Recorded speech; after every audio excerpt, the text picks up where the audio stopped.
दोस्तों नमस्कार। ये है मार्गदर्शन फॉर सिविल सर्विसेज। मैं अनुराग चौधरी।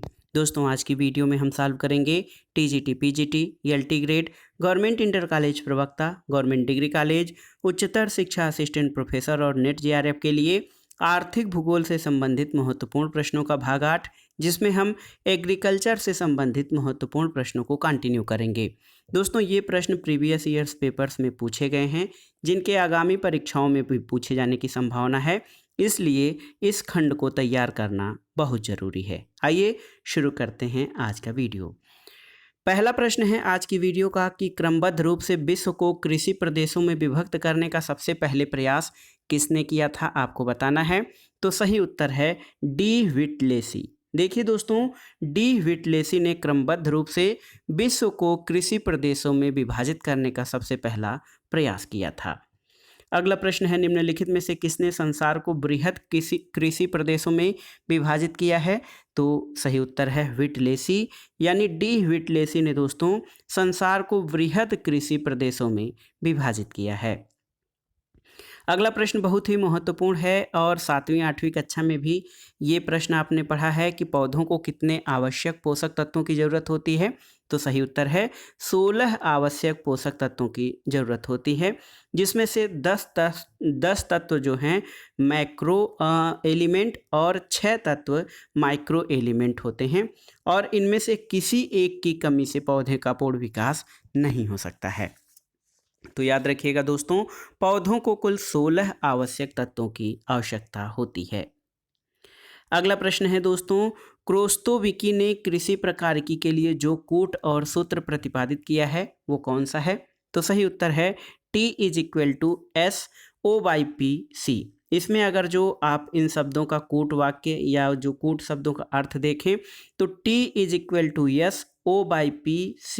ये कूट है। टी कृषि का प्रकार है, एस सामाजिक और भू स्वामित्व है, ओ परिचालन संबंधी चर है, पी उत्पादन चर और सी संरचनात्मक चर होता है। अगला प्रश्न है कुछ वर्ष पूर्व घटित ला नीना का प्रभाव इंडोनेशिया के लिए किस प्रकार सिद्ध हुआ था। तो सही उत्तर हो जाएगा दोस्तों कृषि के लिए वरदान और व्यापक स्तर पर जल वृष्टि। तो अ और द आपका सही उत्तर हो जाएगा। ये दोस्तों कुछ वर्ष पहले यानी 2005-6 में जो ला नीना की घटना हुई थी। ला नीना का आविर्भाव आप जानते हैं कि पश्चिमी प्रशांत महासागर के उष्णकटिबंधीय भाग में तापमान वृद्धि होने से ये फैलता है और इसमें वाष्पीकरण अधिक होता है, जिससे इंडोनेशिया और समीपवर्ती भागों में सामान्य से अधिक जल वर्षा होती है, जो कि पश्चिमी प्रशांत महासागर में एल नीनो द्वारा जनित अति सूखे की स्थिति को बदल देती है। इस वृष्टि के कारण कृषि क्षेत्र को व्यापक लाभ होता है, इसलिए ऑप्शन बी आपका सही उत्तर है। अगला प्रश्न है दोस्तों, रूस में कृषि फार्मों को निम्नलिखित में से किस नाम से जाना जाता है। तो सही उत्तर है कोल खोज। देखिए, रूस में कृषि फार्मों को कोल खोज कहा जाता है, जो सामूहिक या सहकारी कृषि का प्रारूप है, और इस प्रकार के कृषि संगठन की शुरुआत पूर्व सोवियत संघ में की गई थी और बाद के वर्षों में कुछ अन्य साम्यवादी देशों जैसे पूर्वी यूरोप, चीन, वियतनाम, उत्तर कोरिया में भी इसको अपनाया गया था। और इसमें कृषि के बड़े बड़े भूखंड होते हैं, जिनका प्रबंधन सहकारी संस्था के द्वारा किया जाता है। अगले प्रश्न पर आते हैं दोस्तों। देखिए, अगला प्रश्न बहुत ही महत्वपूर्ण है कि टैंक सिंचाई प्रसिद्ध है किसमें, आपको बताना है। देखिए, समुद्री मैदान में, उत्तरी मैदान में, दक्षिणी पठार या पतझड़ी वन में। तो सही उत्तर है दोस्तों टैंक सिंचाई की विधि जो है वो दक्षिणी पठार में प्रचलित है। दक्षिणी पठार का अधिकांश भाग पथरीली सतह से ढका हुआ है, इसलिए दक्षिणी भारत के पठारी भागों में विशेषकर तमिलनाडु में तालाब यानी टैंक सिंचाई अधिक प्रचलित है। अगला प्रश्न है दोस्तों, कथन और कारण से संबंधित है कि निम्नलिखित कथनों पर विचार कीजिए और दिए गए कूट से सही उत्तर का चयन कीजिए। कथन है दोस्तों कि दक्षिण पूर्वी एशिया में बागाती कृषि अत्यधिक विकसित है, सही है। कारण है कि दक्षिण पूर्व एशिया लंबे समय तक यूरोपीय शासन में रहा है।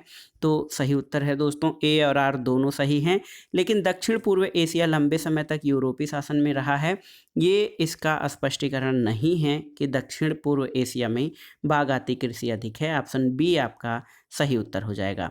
दोस्तों, दक्षिणी पूर्वी एशिया में बागानी या बागाती कृषि अत्यधिक विकसित है। दक्षिण पूर्वी एशिया लंबे समय तक यूरोपीय शासन में रहा है, लेकिन कारण कथन की व्याख्या नहीं करता है।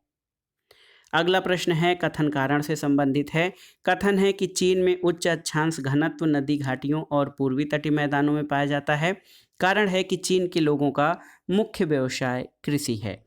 तो सही उत्तर है दोस्तों, देखिए ए और बी दोनों सत्य हैं, लेकिन आर ए की सही व्याख्या नहीं करता है। अगला प्रश्न दोस्तों कथन कारण से संबंधित है। कथन है कि विश्व का 2/3 से अधिक सिंचित क्षेत्रफल एशिया में पाया जाता है। कारण है कि पूर्वी एशिया, पूर्वी दक्षिणी और दक्षिण पूर्व एशिया की जनसंख्या विश्व की कुल जनसंख्या के आधे से अधिक है। तो यहाँ पर दोस्तों देखिए कथन और कारण दोनों सही हैं और कारण कथन का सही स्पष्टीकरण नहीं है। अगला प्रश्न है कि किस फसल की खेती के लिए जल जमाव की आवश्यकता होती है। ऑप्शन देखिए चाय, कॉफ़ी, धान या सरसों।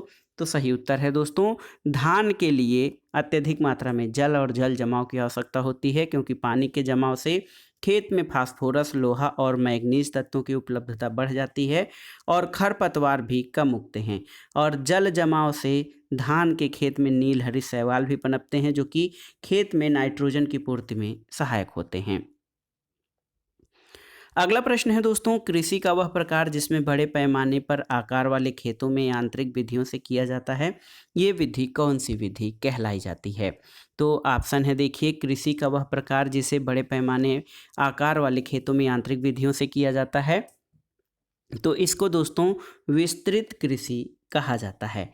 तो बहुत ही महत्वपूर्ण है दोस्तों, बहुत ही महत्वपूर्ण है ये कि विस्तृत कृषि के अंतर्गत खेतों के आकार बड़े होते हैं और लगभग संपूर्ण कृषि कार्य आधुनिक यंत्रों की सहायता से किया जाता है। तो आप जान लीजिए दोस्तों बहुत ही महत्वपूर्ण प्रश्न है कि कृषि का वह प्रकार जिसे बड़े पैमाने वाले खेतों में यांत्रिक विधियों से किया जाता है उसे जो है विस्तृत कृषि कहा जाता है। अगला प्रश्न है बागान रोपण किस श्रेणी के अंतर्गत आता है, आपको बताना है। तो सही उत्तर है बागान रोपण दोस्तों उद्यान कृषि या हार्टिकल्चर के अंतर्गत आता है। बागान रोपण उद्यान कृषि के अंतर्गत आता है, जैसे फूलों की खेती के लिए फ्लोरिकल्चर, सब्जी के लिए ओलेरिकल्चर, फलों के लिए पोमोलॉजी, अंगूरों के लिए विटिकल्चर आदि। तो ये उद्यान कृषि के ही विभिन्न प्रकार हैं। तो याद रखिएगा दोस्तों बागान रोपण उद्यान कृषि के अंतर्गत शामिल है। अगला प्रश्न है द्राक्षा कृषि क्या कहलाती है। तो द्राक्ष को दोस्तों अंगूर कहा जाता है और द्राक्षा कृषि जो है वो अंगूरों का उत्पादन, जिसको इंग्लिश में आप जानते हैं कि अंगूरों के लिए विटिकल्चर शब्द का प्रयोग किया जाता है और विटिकल्चर को हिंदी में अंगूरों की खेती या द्राक्षा कृषि कहा जाता है। अगला प्रश्न है निम्नलिखित में से कौन सा कथन सत्य है, आपको बताना है। आप देख लीजिए दोस्तों पहला प्रश्न है आपका कि संयुक्त राज्य अमेरिका में ट्रक फार्मिंग जो है से आशय कपास उत्पादन से है, ये सही नहीं है। संयुक्त राज्य अमेरिका में ट्रक फार्मिंग से आशय दुग्ध उत्पादन से है, ये भी सही नहीं है। और संयुक्त राज्य अमेरिका में ट्रक फार्मिंग से आशय कृषि के साथ फल और सब्जियों के उत्पादन से है, ये सही है। और संयुक्त राज्य अमेरिका में ट्रक फार्मिंग से आशय मक्का उत्पादन से है। तो तीनों कथन सही नहीं है। ऑप्शन सी आपका सही उत्तर है कि संयुक्त राज्य अमेरिका में ट्रक फार्मिंग से आशय कृषि के साथ फल और सब्जियों के उत्पादन से है। अगला प्रश्न है ट्रक फार्मिंग किससे संबंधित है, आपको बताना है। तो सही उत्तर है दोस्तों ट्रक फार्मिंग साग सब्जी के बड़े पैमाने पर उत्पादन से संबंधित है और जिन प्रदेशों में कृषक केवल सब्जियां उत्पादित करते हैं उसको ट्रक फार्मिंग कहा जाता है। और ट्रक फार्म और बाजार के मध्य की दूरी जो एक ट्रक रात भर में तय करता है उसी आधार पर इसका नाम ट्रक फार्मिंग कहा गया है। तो याद रखिएगा ट्रक फार्म और बाजार के मध्य की दूरी जो एक ट्रक रात भर में तय करता है, इसी के आधार पर फल और सब्जियों की खेती को, साग भाजी की खेती को ट्रक फार्मिंग कहते हैं। अगला प्रश्न है दोस्तों वह कृषि पद्धति जिसमें कृषक अपने तथा अपने परिवार के भरण पोषण के लिए फसलें उत्पादित करता है या उगाता है, वो क्या कहलाता है, आपको बताना है। तो सही उत्तर है जीविकोपार्जी या जीविकोपार्जन कृषि कहा जाता है। दोस्तों देखिए ऐसी कृषि पद्धति जिसमें कृषक अपने और अपने परिवार के भरण पोषण के लिए फसलें उगाता है उसे जीविकोपार्जी कृषि कहा जाता है और इसको निर्वाह कृषि भी कहते हैं। ये कृषि स्थानांतरी और स्थानबद्ध दोनों प्रकार की होती है। अगला प्रश्न है शिफ्टिंग कल्टीवेशन या झूमिंग कृषि किन क्षेत्रों में वनों के क्षय एवं विनाश का प्रमुख कारण है। ऑप्शन है देखिए दक्षिण एवं दक्षिण पूर्व एशिया, उत्तरी अफ्रीका, उत्तरी पूर्वी अमेरिका या मानसूनी एशिया। तो सही उत्तर है दोस्तों दक्षिण और दक्षिण पूर्व एशिया में। देखिए झूमिंग कृषि मुख्यतः दक्षिणी और दक्षिणी पूर्व एशिया के उष्णकटिबंधीय नम भागों में पाई जाती है। इसमें पेड़ों को काटकर उस स्थान को साफ करके बची हुई वनस्पति को जलाकर उस स्थान पर खेती की जाती है। इसको ही झूम फार्मिंग कहते हैं और ये दक्षिण पूर्व एशिया में बहुत अधिक प्रचलित है। अगला प्रश्न है झूम क्या होता है। तो सही उत्तर है झूम दोस्तों क्या है, ये बहुत ही महत्वपूर्ण है। तो झूम खेती की एक पद्धति होती है। अगला प्रश्न है कि निम्नलिखित में से किस देश की स्थानांतरण कृषि को तमराई के नाम से जाना जाता है। ऑप्शन है श्रीलंका, म्यांमार, फिलीपींस या थाईलैंड। तो सही उत्तर है थाईलैंड। दोस्तों आप देख सकते हैं बहुत ही महत्वपूर्ण है कि थाईलैंड की कृषि जो कि स्थानांतरण कृषि है इसको तमराई के नाम से जाना जाता है।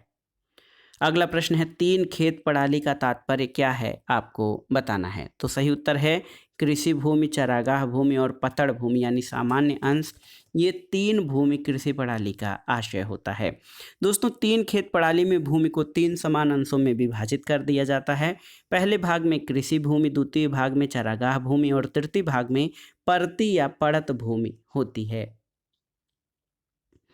अगला प्रश्न है दोस्तों दक्षिण पूर्व एशिया में कौन सा कृषि प्रारूप प्रचलन में है आपको बताना है। ऑप्शन है मिश्रित, शुष्क खेती, डेयरी कृषि या सघन जीवन निर्वाह कृषि। तो सही उत्तर है ऑप्शन डी सघन जीवन निर्वाह कृषि। दोस्तों मानसूनी जलवायु का क्षेत्र सघन जनसंख्या वाला क्षेत्र होता है जहां अत्यधिक जनसंख्या और भूमि सीमित होने के कारण जनसंख्या के भरण पोषण के लिए भारी मात्रा में खाद्यान्न की जरूरत होती है। अतः यहाँ गहन निर्वाह कृषि की जाती है जिसमें मुख्यतः खाद्य फसलों का उत्पादन स्थानीय उपभोग के लिए होता है। चूँकि दक्षिण पूर्व एशिया भी इसी मानसूनी जलवायु के क्षेत्र में आता है अतः यहाँ भी सघन जीवन निर्वाह कृषि प्रारूप प्रचलन में है। अगला प्रश्न है कृषि का गहन प्रकार उन देशों में पाया जाता है कहाँ पर। तो उत्तर है दोस्तों कृषि का गहन प्रकार उन देशों में पाया जाता है जहाँ जनसंख्या बहुत अधिक और भूमि सीमित है।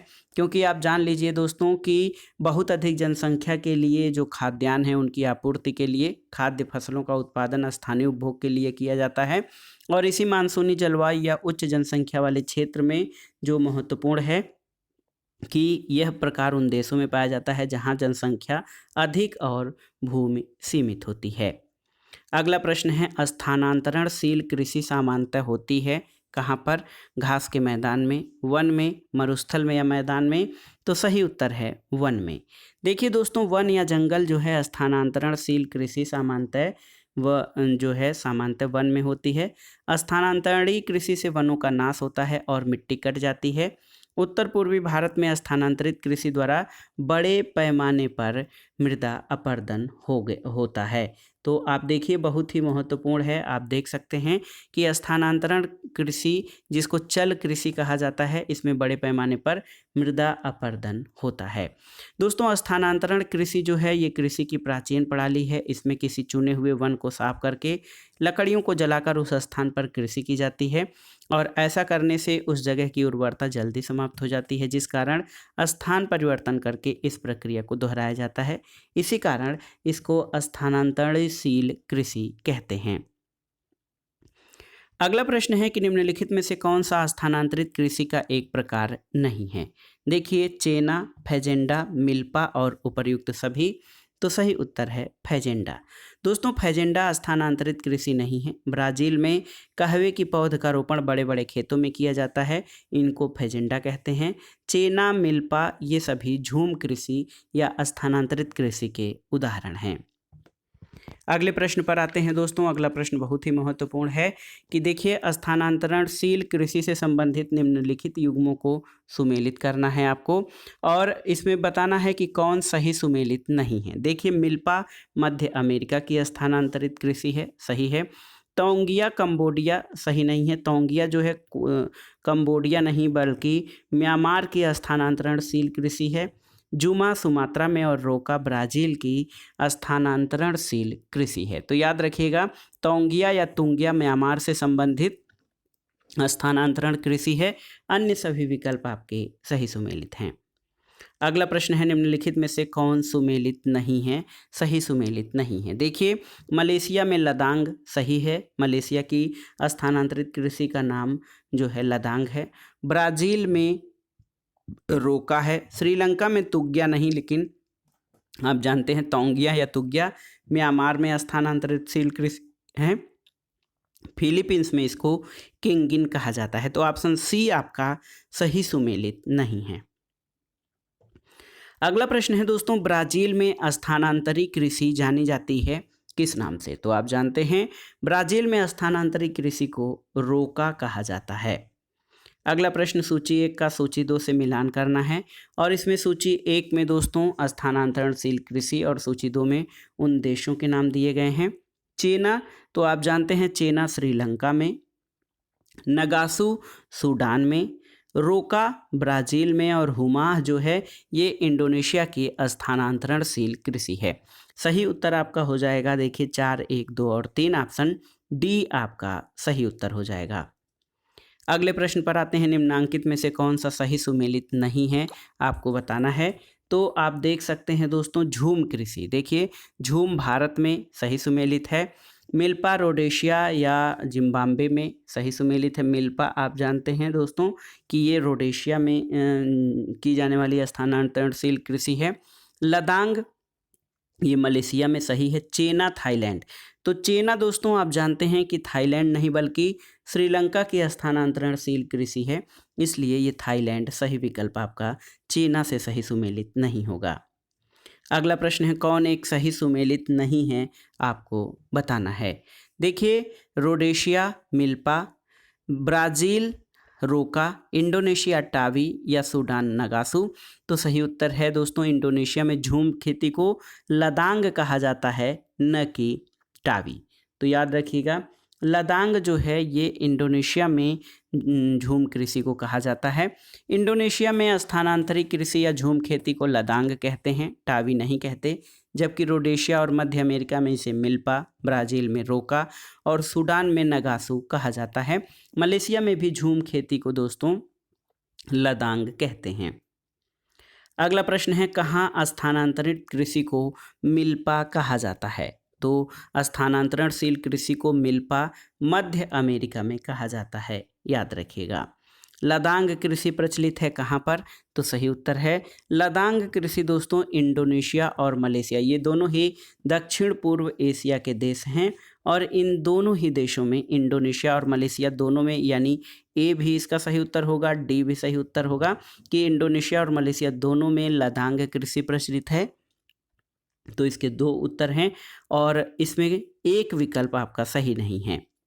अगला प्रश्न है दोस्तों, फेल्ला कृषक होता है कहाँ का? देखिए, मिस्र, बर्मा, जर्मनी या ब्राज़ील का। तो सही उत्तर है फेल्ला कृषक मिस्र का कृषक जो होता है उसको फेल्ला कहते हैं। अगले प्रश्न पर आते हैं दोस्तों, सूची 1 और सूची 2 का सुमेलन कीजिए और दिए गए कूट से सही उत्तर का चयन कीजिए। देखिए, झूमिंग कृषि ये उत्तर पूर्वी भारत में की जाती है, आप जानते हैं मेघालय और अरुणाचल प्रदेश के क्षेत्रों में। चैजिंग कृषि दोस्तों ये आपकी फिलीपींस में होती है।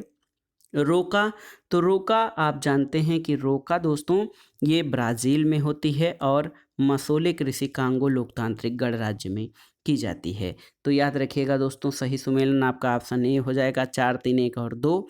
झूमिंग कृषि उत्तर पूर्वी भारत में आप जानते हैं, चैजिंग कृषि फिलीपींस में, रोका ब्राज़ील में और मसोले कांगो लोकतांत्रिक गणराज्य में की जाती है।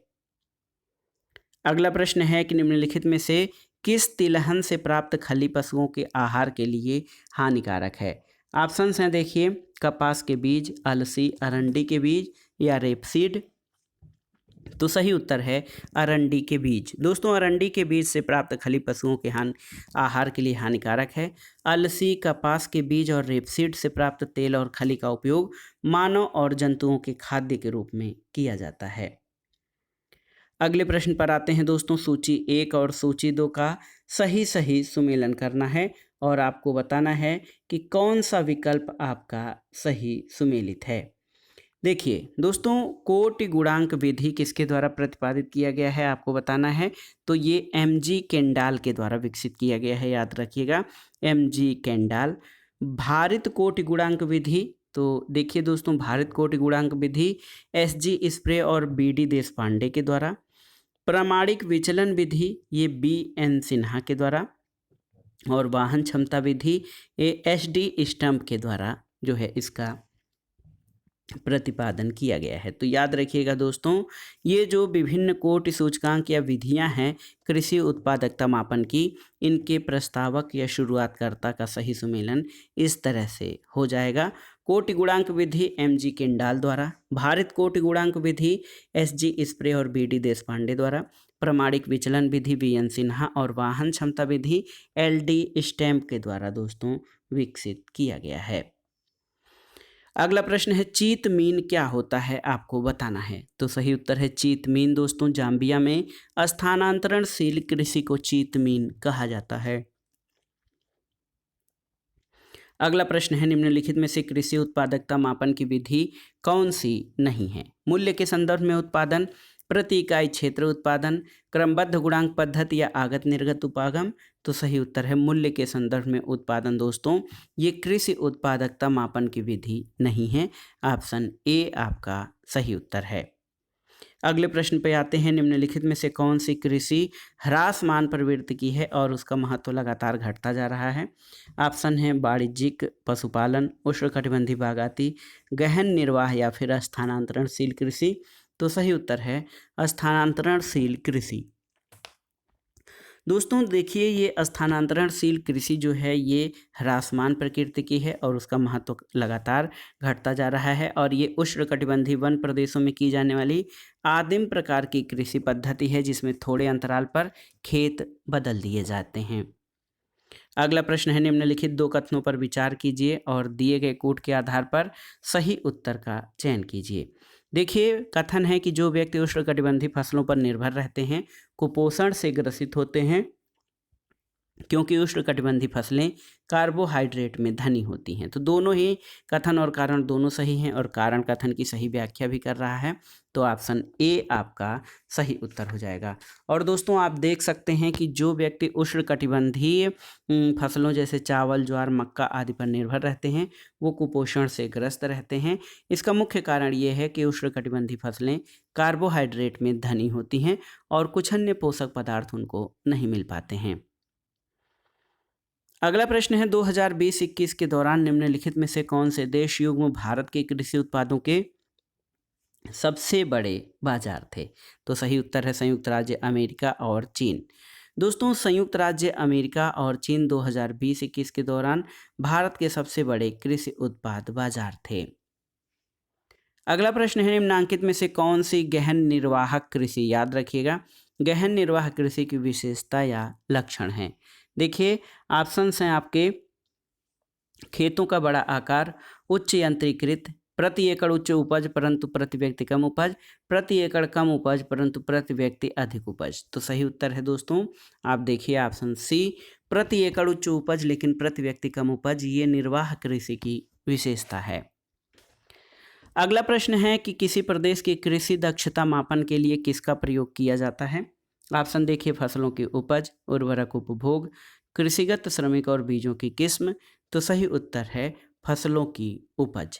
दोस्तों किसी प्रदेश की कृषि दक्षता का मापन के लिए फसलों की उपज का प्रयोग किया जाता है, ये बहुत ही महत्वपूर्ण है, और फसलों की उपज का प्रयोग किसी प्रदेश की कृषि दक्षता के मापन के लिए किया जाता है। अगला प्रश्न है दोस्तों कि जेसी वीवर ने अपना फसल साहचर्य की विधि में क्या परिकल्पित किया है। तो सही उत्तर है दोस्तों कि फसलों के अंतर्गत क्षेत्रफल समान रूप से वितरित होता है, और ये जो फसल साहचर्य विधि है ये जेसी वीवर द्वारा प्रस्तुत की गई है, याद रखिएगा। इसके अंतर्गत फसलों के अंतर्गत क्षेत्रफल जो है समान रूप से विस्तारित है।